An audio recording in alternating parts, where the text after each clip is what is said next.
अस्सलामुअलैकुम। आज की मेरी वीडियो है पेचस के बारे में। जिन बच्चों का बहुत ज़्यादा पेट ख़राब हो जाता है, कोई चीज़ जो है वो खाएं तो फ़ौरन जो है वो उन्हें पेचस लग जाते हैं। तो आज की मेरी वीडियो जो है उन माँ बहनों के लिए जो बहुत ज़्यादा परेशान है, दवाइयाँ दे दे के बच्चों को थक चुकी हैं। तो आज का जो मेरा नुस्खा है वो ख़ास तौर पर वो मेरी माएँ और बहनें नोट कर लें जिनके बच्चे छोटे हैं, वो इस वजह से बहुत परेशान है। इसके लिए आपको लेना पड़ेगा तुखम जामुन। मैं आपको जो है वो नुस्खे की क्वांटिटी भी बताऊंगी और आपको चीज़ों के नाम भी बताऊंगी जो आपको इजीली जो है वो पंसार स्टोर से मिल जाएंगे। इसके लिए आपको ज़रूरत होगी तुखम जामुन 50 ग्राम। ये आपको इजीली जो है वो पंसार स्टोर से चीज़ें मिल जाएंगी, परेशानी वाली कोई बात नहीं है। नंबर 2 पे इसके लिए आपको ज़रूरत होगा अनार का छिलका। ये तो अमूमन हमारे घरों में भी अनार आते हैं, तो हम अपने घर से भी जो है वो ये चीज़ें ले सकते हैं। नंबर 2 पे हमें ज़रूरत होगा अनार का छिलका, ये भी हमने लेना है 50 ग्राम।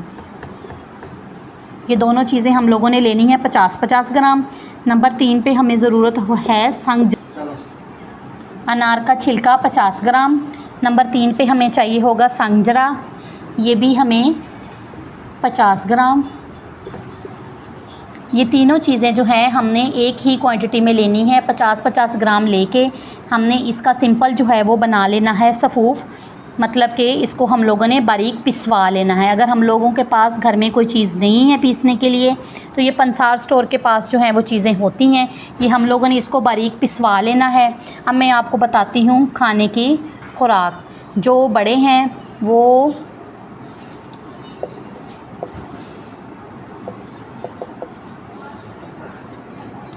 बड़ों के लिए जो है वो बड़ा खाने का चम्मच चावल वाला, खाने का चम्मच चावल वाला वो इस्तेमाल करें। और जो बच्चे हैं उन्हें आपने देना है आधा चाय का चम्मच, आधा चाय का चम्मच।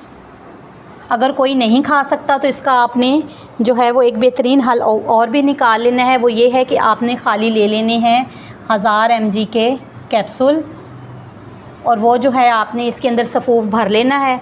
और इसको बड़े भी खा सकते हैं और छोटे भी खा सकते हैं। ये बहुत ही बेहतरीन नुस्खा है पेचस के लिए। आप मेरी वीडियो को लाइक करें, शेयर करें, सब्सक्राइब करें ताकि न्यू आने वाली वीडियोस जो हैं वो आपको मिलती रहें। इस नुस्खे को आप इस्तेमाल करें और आप जो है वो मुझे इनबॉक्स में कमेंट्स करके बताएं कि आपको इसका रिज़ल्ट जो है वो कैसा मिला है। मज़ीद आपने अगर कोई मालूमात लेनी हो तो आप मेरे इनबॉक्स में मैसेज करके आप मेरे से पूछ सकती हैं। इंशाल्लाह आपसे नेक्स्ट वीडियो में दोबारा मुलाकात होती है। अल्लाह हाफ़िज़।